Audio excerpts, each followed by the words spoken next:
This is an old calculator from when my mom was back in middle school.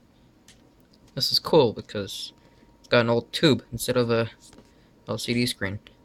It didn't work, so I fixed it. So now it works. That's pretty cool. It's got the old mechanical buttons.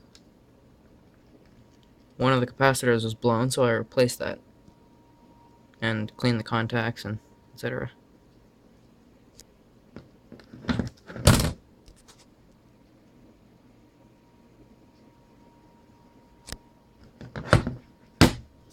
There's supposed to be a lid that covers the display, but I don't have that, so I just left that off. It was super dirty, so I cleaned it.